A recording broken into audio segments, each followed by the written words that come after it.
Numantak malaikat resepon jeung para lauk-lauk memantakeun lampura lantaran lain sakadar ilmu ilmuna ilmu fikih mah ambalaya, ilmu tauhid mah ambalaya, tapi ilmu rasa nu hese. Ketika jelema geus dibere rasa ku Gusti Allah bakal beda. Karasa deketna Allah, karasa neuleuna Allah, karasa dengena Allah. Nu mantak umang omong nama endek kumaha bae. Lamun urang nyaritakeun sasiti Jenar manunggaling kaula Gusti. Artina makhluk jeung Gusti teh manunggal. Padahal Gusti mah kapan maha qadim, pan ai urang mah makhluk maha hadis. Atuh pajiin-jiin antara qadim jeung hadis mah, tapi ku perasaan timbul bahasa manunggaling kaula Gusti. Eta mah urayan bahasa. Lamun Siti Jenar kos kitu baheula Ki Halat kos kitu sarua bae. Husein ngaranna mah dibunuh sarua bae, sarua jeung Siti Jenar. Urang lamun nyaritakeun para wali songo sebenarnya mah sarua ngabogaan perasaan manunggal ngan teu dikenalkeun. Endek kumaha teu manunggal atuh ja Allah teh asa aya di jero dada. Allah teh asa aya di jero hate. Nu mantak dibimbing ku Allah endek dibimbing, lamun rasa dibimbing Allah na eueuh teh kumaha. Lamun Allah asa aya bae di jero hate berarti hate kapan makan. Masa Allah aya jero hate, ai Allah aya di jero hate mah itu berarti Allah teh ngancik di jero hate. Atuh lamun ngancik berarti aya tempat manunggal hese ngomongkeunana. Tamaja perasaan. Urang teh anu mantak Allahu Akbar teh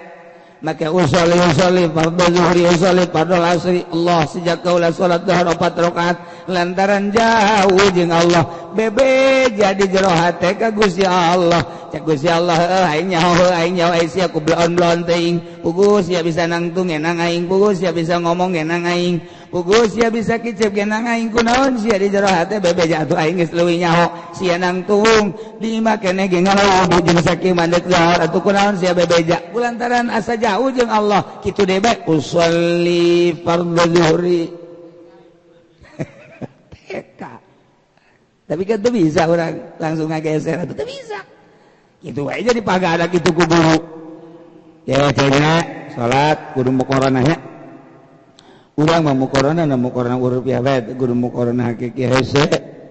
Mama hese. Ya. Yang penting lah aya bae. Allahu Akbar teh hartina mah Allah nu maha agung, tapi di jero hate barengkeun Allah sejak kaula salat duhur 4 rakaat makmuman bar di sejero Allahu Akbar di mana bae eusian gue eta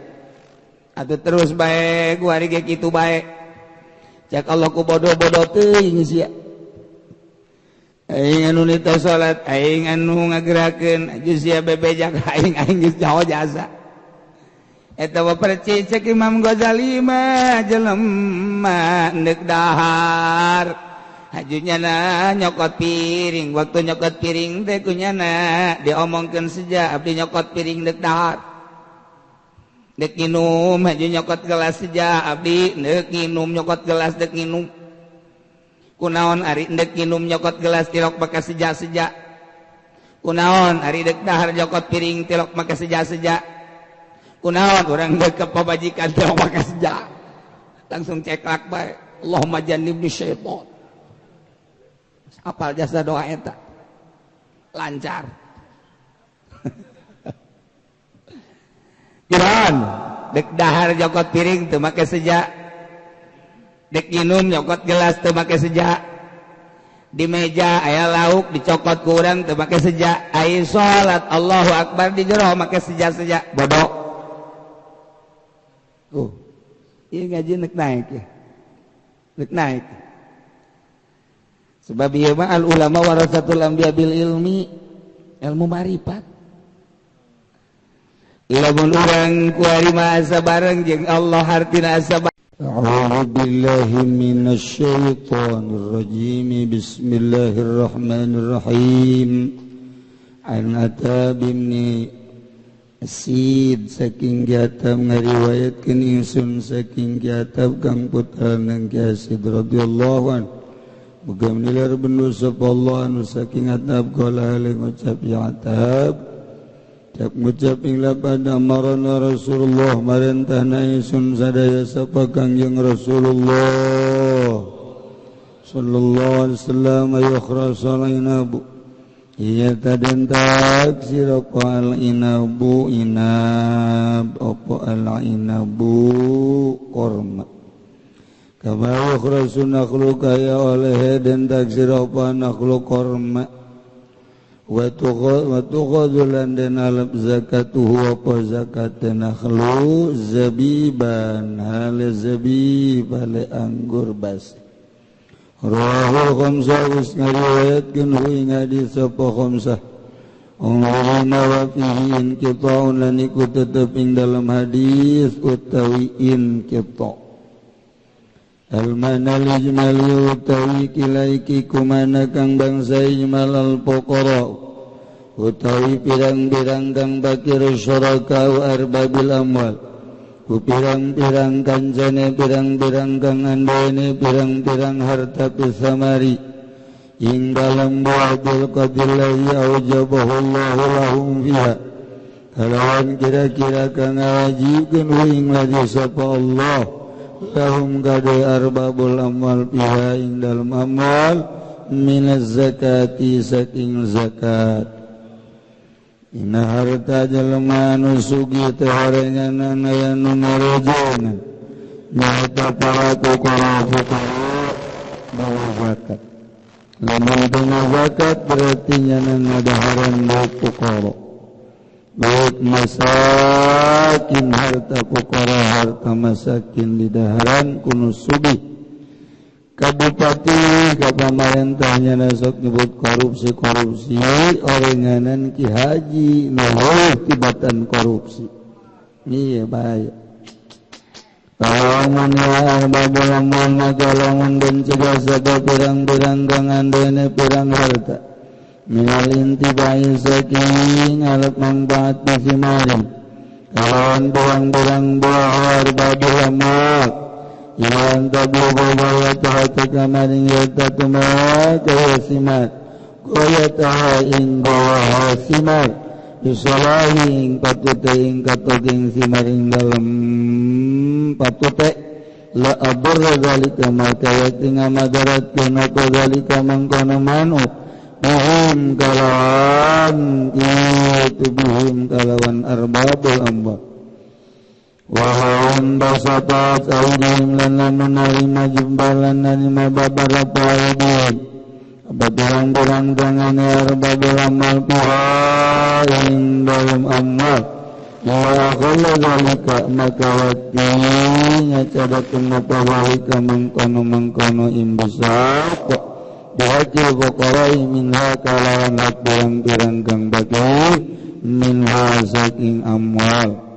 Walau makana tilaman itu gara mutahababatin lan samang sana Obalaman itu amanah kuaraben nyatakan Illa kuli wahidin minar babil amwal Ing dalam menggusaban kang suci kang datar saking pirang-pirang kang andalnya pirang-pirang harta Wa ummalihim lan pirang-pirang kang migawa ing arbabil amwal Wabati syariat hadza babi tamakan oleh apa syariat ing kala pelanggaran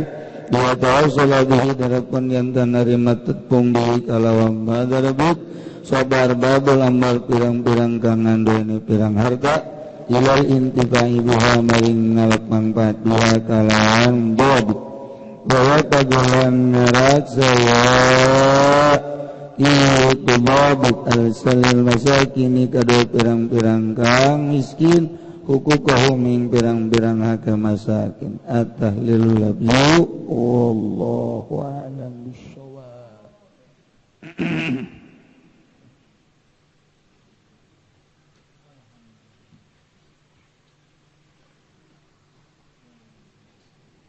Bismillahirrahmanirrahim wa kama qala Nabi lan kawala ngucap sabda kanjeng Nabi sallallahu alaihi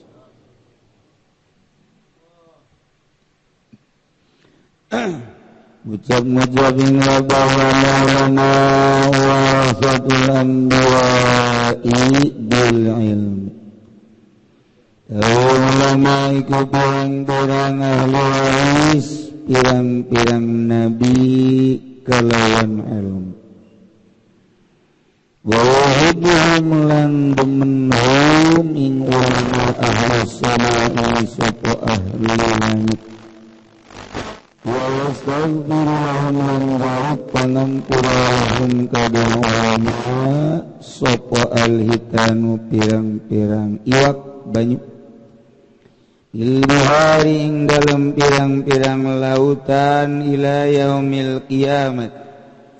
tekamaring dina kiamat. Qala Allah Ta'ala lan ngadawu sapa Allah Ta'ala ing ayat innama yakhshallaha min ibadihi al-ulama Allah lam bimaradi ing basinu di ing Allah saking pirang-pirang hamba Allah sapa ulama. Wa qala alaihi salatu wassalam lan ngucap kanjeng Nabi ututup ing atase kanjeng Nabi utai rahmat lan salam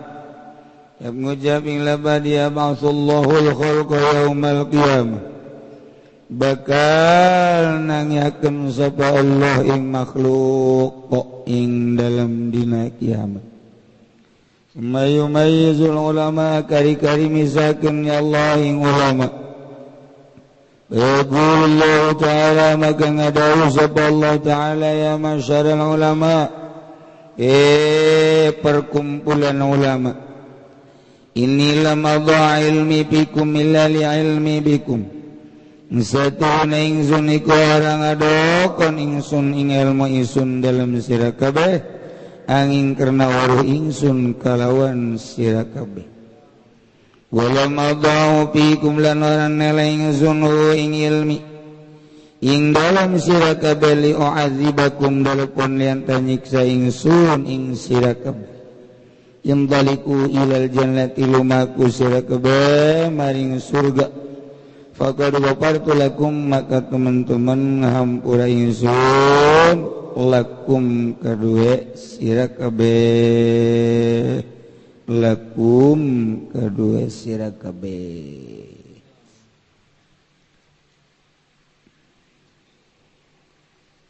sakumaha kangjeng pernah nyarios saha kangjeng al-ulama warasatul anbiya ulama eta ahli waris para nabi. Lamun anbiya dijamakeun berarti seluruh nabi. Nabi Adam, Nabi Idris, Nabi Nuh. Ulul kadir kangjeng Nabi Isa. Terakhir kangjeng Nabi Muhammad sallallahu alaihi wasallam. Jadi mun hayang nyaho ahli waris kangjeng Nabi Muhammad eta adalah kiai Habib Malai. Kiai. Oh nyana geus alhamdulillah bae kiai lain naon lain. Aya alhamdulillah bae dulu. Arasa asa jadi kiai bun.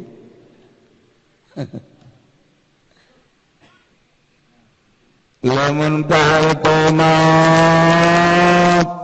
sawit di Kalimantan ribuan hektar tirkahna dirangkas betung loba ambalaya.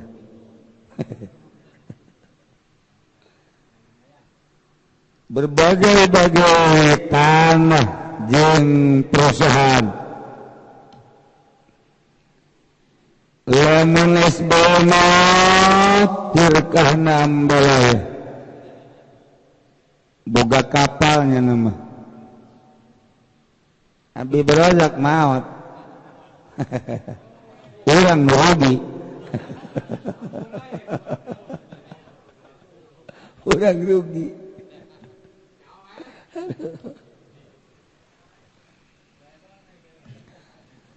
tapi Kangjeng Nabi Muhammad meninggalkan tanah, meninggalkan pabrik, meninggalkan perusahaan. Kangjeng Nabi mah ngawariskeun ilmu, ilmu nu berkumandang di berbagai negara. Eta adalah ilmu Kangjeng Nabi. Etalah ahli waris Kangjeng Nabi. Jol baik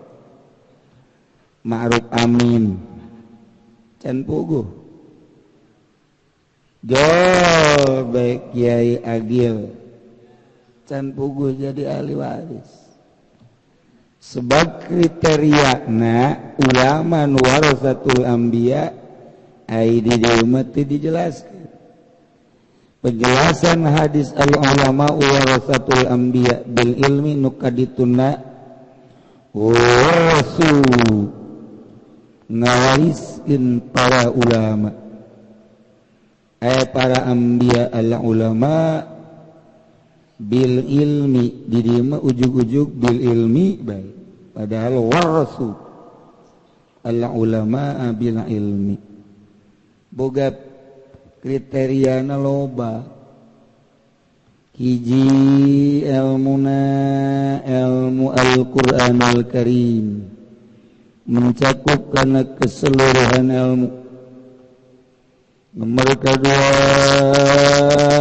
nyanana make karena ilmu. Nomor ketiga ulama warasatul anbiya tenu dijero qalbuna ayat sirrun min asrarillah ma'rifat. Ceki pudoli aing tasuk tadi dinya. Mau haji pandi bangsa jauh teman. Jauh bisa jadi kerak nanti mah. Pelebas sirrun min asrarillah sebab ikhlas la as'alukum alaihi ajra panjang dina urayan al-ulama warasatul anbiya warasu al-ulama bil ilmi kadituna ya kene malam yukhalitu sultan anu teu ka pendopo nu aya mah di dieu ampura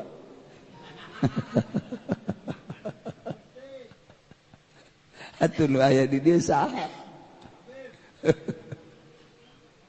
abi mah lain jelema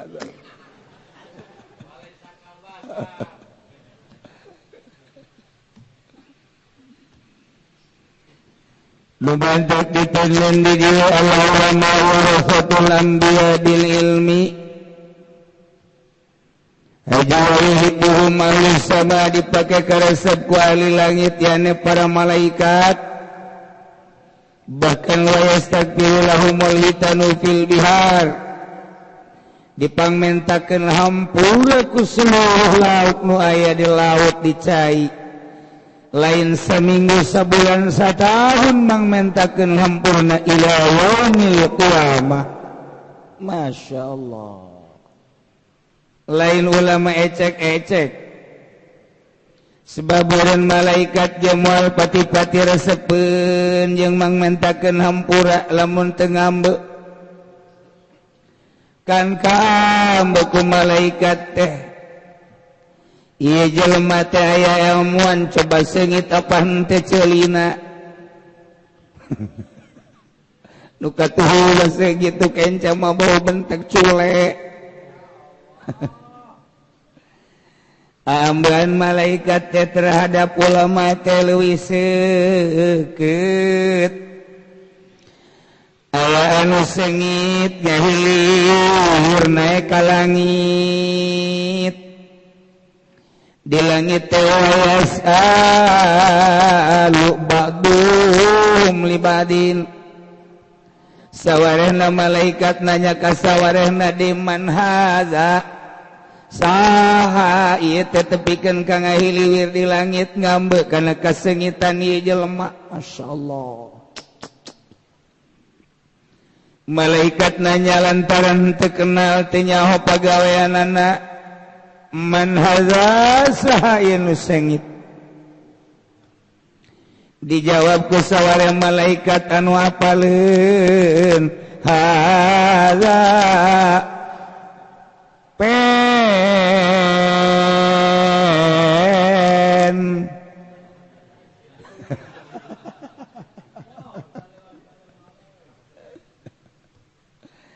pajadek pen di kunyana mah padahal mah ieu mah lain pen di ngaranna ieu mah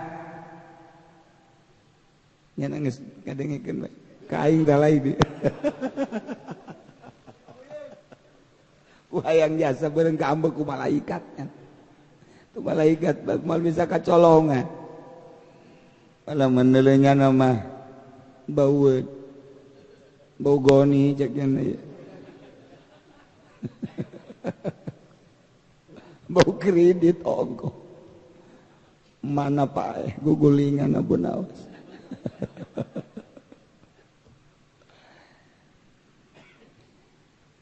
ditanya deui ku sawarehna malaikat man fa'alat ma fa'alat naon pagaweanana ieu jelema dijawab ku malaikat nu nyaho hakadha wa hakadha wa hakadha pagaweanana teh meunang hudang nya nama asal hudang bae haju gegeran bae ngala wudu teu pernah putus wudu coba pendi nu ieu malah mah mengsretan tadi bejana mah boro-boro boga wudu sanggeusna boga wudu terus teh eureun-eureun nya nama maca Quran maca sholawat di samping maca Quran maca sholawat nya nama teu eureun-eureun dakwah ngajakan ka Allah tanpa pamri di mana bae jeung iraha bae saha bae diajakan la khaufun alaihim wala hum yahzanun nu mantag hakada wa hakada wa hakada ipeting nageh lain lalagaannya masuk tingali salat dage berjamaah urang mah aya berjamaah jeung bupati buka bersama ayang deket di tadi hitungan sabara urang cenah nu ilu berjamaah jeung buka bersama ayo coba hitungan anu 300 nu 600 nu sabaraha karah deui tuh 1 juta nyaho benerna berarti osok ngomong doang nya nama bagian 100.000 Iwan kabere tage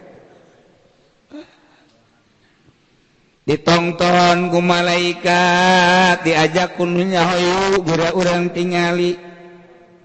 malaikat decan nyaho teh diajak kuno geus nyaho ditingali tuh geura urang tongton peutingna tuh deleutuh dimimiti maghrib berjamaah ngajinya jeung santri kemudian nyana ngariung lagi embung berkatnya nama aya mah di bawah bae ya segala mah tungku atuh ngan teu berawitan ieu mun berawitan malaikat ge bawa tinggal terus datang ka peutingnya nasare terus palpasar jeung pamajikanna mah teu beunang di dieu ulah di dieu teh make kituan ulah deuleu ulah antep paling ge 20 menit cenah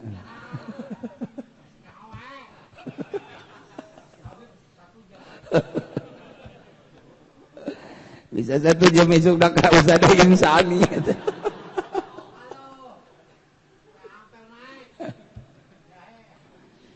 wala KWC temenang di delik malaikat tara milu KWC nungguan itu di luar waya sosonoan jeung pamajikan sebab ari malaikat mah kapan eueuh syahwat nu mantaknya nama teneule di luar ketika orang toal-toal kagado pamajikan malaikat baindit si toal-toal cai gini-gini teh lah sakedeuk embung aing mah teh hayang geus kitu tidinya langsung hudang tengah peting jam 1 jam 2 mandi tuh dele cek malaikat jahe tuluy datang ka subuh terus bener bae ieu jelema pagawean hakaza wa hakaza wa hakaza sengit di alam malakut di langit teh sengit lain lalagaan lantaran kaam ibadah teh ku para malaikat mah lantaran di jero hatena aya ma'rifatullah masyaallah iyalah anu al ulama warasatul anbiya iyalah nu nek dicaritakeun sirrul asrar ulama nu di jero hatena ayat sirrun min asrarillah ilmu ma'rifat ti Kangjeng Nabi ya Allah ya Rabb nu mantak malaikat resepun jeung para lauk-lauk mantakeun lampura lantaran lain sakadar ilmu ilmuna ilmu fikih mah ambalaya, ilmu tauhid mah ambalaya, tapi ilmu rasa nu hese. Ketika jelema geus dibere rasa ku Gusti Allah bakal beda. Karasa deketna Allah, karasa neuleuna Allah, karasa dengena Allah nu mantak umang omong nama endek kumaha bae lamun urang nyaritakeun sasiti jenar manunggaling kaula Gusti artina makhluk jeung Gusti teh manunggal padahal Gusti mah kapan maha qadim pan ai urang mah makhluk maha hadis atuh pajiin antara qadim jeung hadis mah tapi ku perasaan timbul bahasa manunggaling kaula Gusti eta mah urayan bahasa lamun Siti Jenar kos kitu baheula Ki Halat kos kitu sarua bae Husein ngaranna mah dibunuh sarua bae sarua jeung Siti Jenar urang lamun nyaritakeun para wali songo sebenarna mah sarua ngabogaan perasaan manunggal ngan teu dikenalkeun ndek kumaha teu manunggal atuh ja Allah teh asa aya di jero dada Allah teh asa aya di jero hate nu mantak dibimbing ku Allah ndek dibimbing lamun rasa dibimbing Allah na eueuh teh kumaha lamun Allah asa aya bae di jero hate berarti hate kapan makan masa Allah aya jero hate ai Allah aya di jero hate mah tuh berarti Allah teh ngancik di jero hate atuh lamun ngancik berarti aya tempat manunggal hese ngomongkeunana tamaja perasaan urang teh anu mantak Allahu Akbar teh maka usolli fardhu zuhri usolli fardhu asri Allah sejak kaula salat duhur 4 rakaat lantaran jauh jeung Allah bebe jadi jero hate ka Gusti Allah cek Gusti Allah aing nyaho ai sia ku blon-blon teuing pugus sia bisa nangtung ngenang aing pugus sia bisa ngomong ngenang aing pugus sia bisa kicep ngenang aing kunaon sia di jero hate bebe jatuh aing geus leuwih nyaho sia nangtung di imah keneh ge ngalawu jeung saking mandek zahar atuh kunaon sia bebeja kulantaran asa jauh jeung Allah kitu deui bae usolli fardhu zuhri tapi kan tuh bisa orang langsung ngageser atau tuh bisa gitu aja dipagada gitu ku guru ya cina salat kudu mukorona nya urang mah mukorona na mukorona urip ya bae kudu mukorona hakiki hese mama hese ya penting lah aya bae Allahu Akbar teh artina mah Allah nu Maha Agung tapi di jero hate barengkeun Allah sejak kaula salat zuhur 4 rakaat makmuman bar disejero Allahu akbar di mana bae eusian gue eta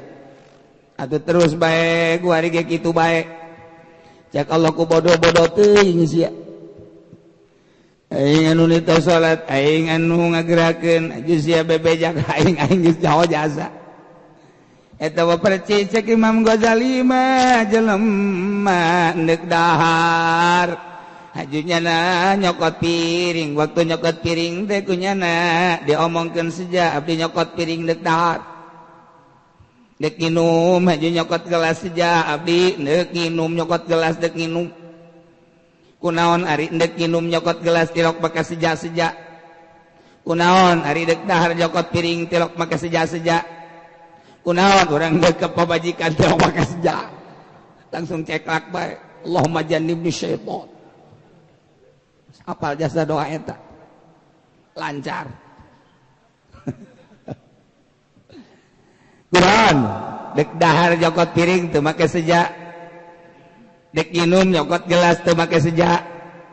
di meja aya lauk dicokot ku urang teu make seja ai salat Allahu akbar di jero make seja-seja bodoh ieu ngaji neuk naik ya neuk naik sebab ieu mah al ulama warasatul anbiya bil ilmi ilmu marifat lamun urang kuari mah asa bareng jeung Allah hartina asa bareng teh perasaan urang teh jeung Allah isin bakalna ka Gusti Allah sebab urang teh didengekeun ku Gusti Allah sebab urang dikanyahokeun ku Gusti Allah sebab urang teh ditinggalikeun ku Gusti Allah ana ditinggalikeun didengekeun dikanyahokeun bari ningalina Allah mah ieu qadim urang can aya geus kadeuleu ku Gusti Allah da ciptaanana urang can aya geus kadenge ku Gusti Allah da ciptaanana urang can aya geus kanyahoan ku Gusti Allah da ciptaanana bahkan waktu urang di jero beuteung geus ditulis 4 perkara umurna pagaweanana sugihna jeung susahna bahagia jeung cilakana geus aya atuh Allah geus leuwih nyaho teu kudu make seja-seja atuh siai kos kitu jadi geus kanyakeun ku Allah kuari malamun aya jelema jam 12 sabada azan Allahu akbar berangkat ka masjid teu kudu Gusti Allah tanyakeun coba babaturan urang itu si Jaid mawa samping deuk ka masjid deuk naon salat zuhur asar 3:30 itu si asar Jaid deuk ka mana asar maghrib itu Jaid deuk ka mana maghrib batur ge nyahoan kunaon ari urang begitu salat bangun teu nyaho bahwa urang deuk salat zuhur ieu cek Imam Ghazali bodona ka hulu-hulu cak urang ka hulu-hulu ge cak urang rawak kidang mah bodona ka ulu-ulu dikurangan ku jarahan bodona ka ulu-ulu cabe arejo di akanan bae atuh panas ka beung-beung ulu sia bener ya nama dahar ge madang dia geus madang jeung sadia ka dieu ewesnya teh dibawa gila kadang-kadang orang gila ewesnya kunaon teh dibawa ka dieu urang gila we kitu ja entek kula haji embung nyoba ka ditu ge garetek ngadengena ilu dibuat di ewe lurah teh jero acan Allah karim lain bohongnya bener teman nah urang sebagai pelaku kunaon ya ilmu urang datang ka dinya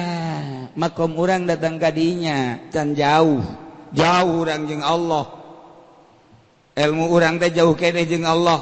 sehingga urang ketika deuk salat ada rese sehingga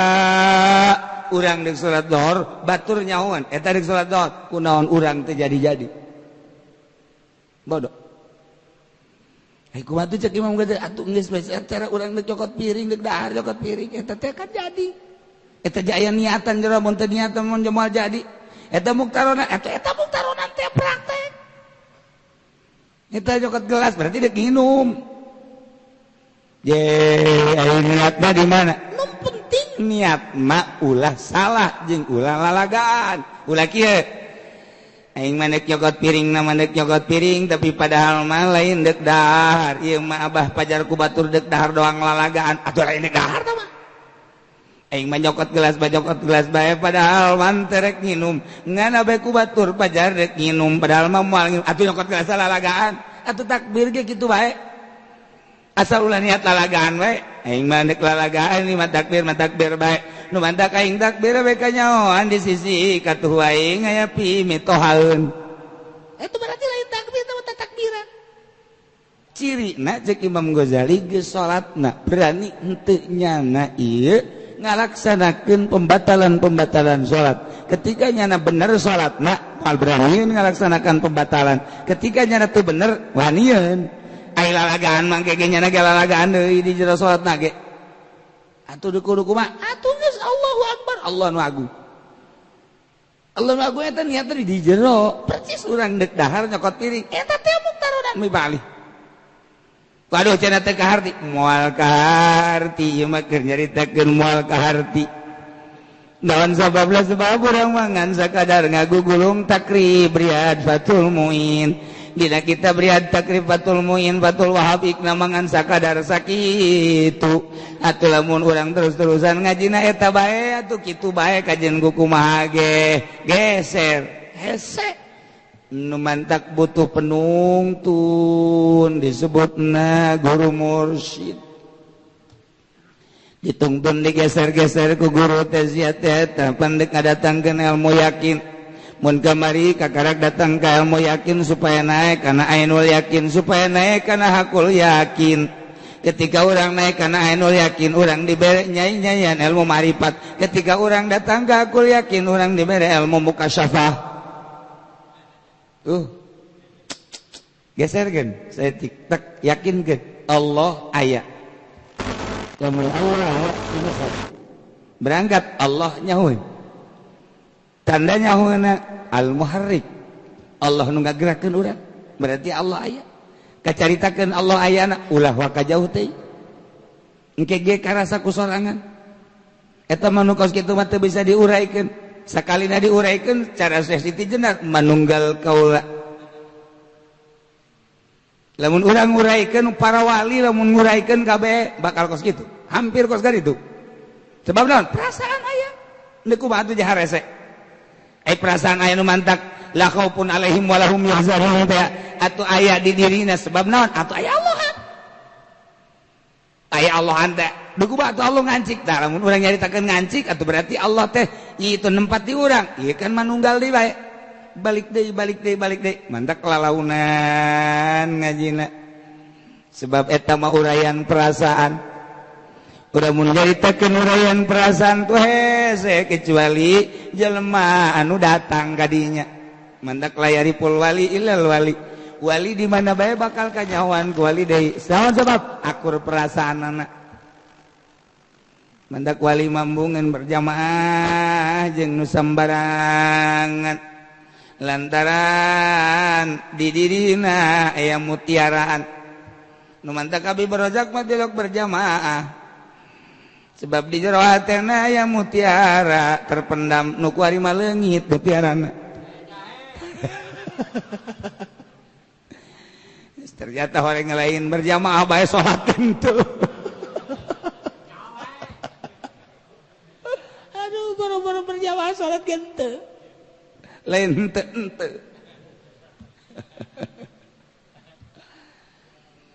terus bae dibimbing lalaunan carana sakumaha ceuk dina hikam lamun urang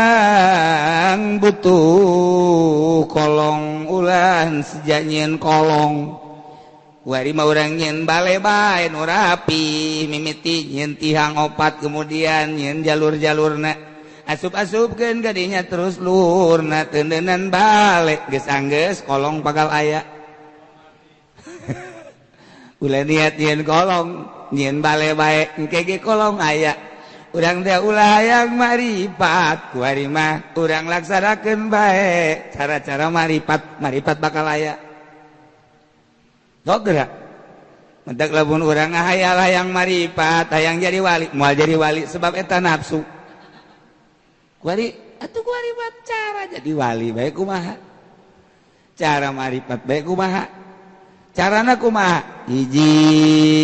zikir dua tafakur tilu muraqabah opat khidmah urang bangun kuari zikirna model kumaha kudu digurukeun heula sabaraha macana sapoena mun peuting sabaraha ulah jaritakeun jadi wali jeung maripat zikirna bae gurukeun heula nu rapi baca mah teu salat sabaraha di luar salat sabaraha peuting ketika urang deuk zikir kumaha carana nomor kadua tapakur tafakkaru fil khalqi wala tafakkaru fil khaliq sok tapakuran ku maneh khalqi geus aya nu ngitung 4 rupa duit tapakuran teh nu ngitung 6 rupa tapakur teh tergantung kumaha nu nguraikeunana geus aya jelas-jelasan tapakur teh ieu tapakur nya taat tapakur nya maksiat dan lain-lain sebagainya sok ulah wae nyaritakeun ulah hayang maripat tapakurna bae heula nu rapi naik ka ditu muraqabah atina muraqabah teh ngintip di mana-mana aya sim bakal naon mandi kurang intip eta muraqabah hasilna bakal kadeuleu kumaha gede muraqabah teh ahadiyatun wa ma'iyatun muraqabah ahadiyah sifat ahad Allah urang muraqabahan sifat ma'iyah Allah urang muraqabahan terus datang ka 20 terus khidmat ngaladen ka guru dina ilmu thariqah mah teu meunang teu nurut ka guru boro-boro keur bener keur salah nage kudu nurut bae ketika teu nurut ka guru bakal moal menang faed ulah aya di jero hate guru kadua hiji bae guru teh hiji titik kok bisa kos kitu bae encan maripat bah hiji bae nedek nulungan orang lantaran lamun aya dua engke nya ping-plan berarti moal boga ilmu yakin tuturkeun bae terus kajian kumaha ge kamanda kumaha bae perintah naon bae khidmat terus ngahidmat ngaladen ulah waka nyaritakeun maripat ulah hayang maripat ulah hayang kitu jadi wali asal eta dibangun maripat aya mulai mata kudu make guru nah geus jadilah ulama moal bisa ngalaksanakeun eta lamun teu bersyariat nu mantak syariat tah heula rapihan 15 tahun masantren ngagugum syariat bae datang ka kitab riyad leugit deui beak digegelan goyan patul muin geus teu kabaca loba takriran sisina gedean keneh tulisan urang jeung tulisan kitab oh patul muin eta batas syariat nah ketika orang nyulusup ka jero dibangun kurang sesuai jeung aturanana sarua dari jeung nyeun bale ulah waka nyaritakeun kolong urang nyeun bale bae balena leutik kolong leutik balena sedang kolong sedang balena gede atuh kolongna ge gede maripat ge kitu sok geura urang bangun kuari masak mulai zikirna urang gurukeun heula cara narik napasna kumaha peureum naon maksudna terus gideuk naon maksudna eta gideuk silana kudu kumaha babacaanna kudu kumaha salat sabaraha peuting sabaraha memeh salat memeh zikirna kudu kumaha heula gitu kita ngarakeun ngabangun terus ka ditu tapakur terus muraqabah terus khidmat engke ge aya sorangan nyayan ke jalan ujah kaget bakalna urang dibere ku Gusti Allah kok aya perasaan model kos kieu sih anu batur tunduh urang mah henteu aneh engke bakalna teh aya hiji perasaan anu hese nyaritakeunana roh asa deuk kaluar bae coplok jadi oh iya mulai nyumput ketika nyawan ku batur jadi wali mah tilok ngaroko bae oh kos gitulah iyalah al-ulama warasatul anbiya bil ilmi wa yuhibbuhum al-sama. Lamun geus aya maripatan di jero hatena dipake karesep ku seluruh para malaikat lantaran sengit jeung dipangmentakeun hampura ku seluruh lauk lantaran tilok nganiaya ila yaumil qiyamah wa qala Allah wallahu a'lam bissawab.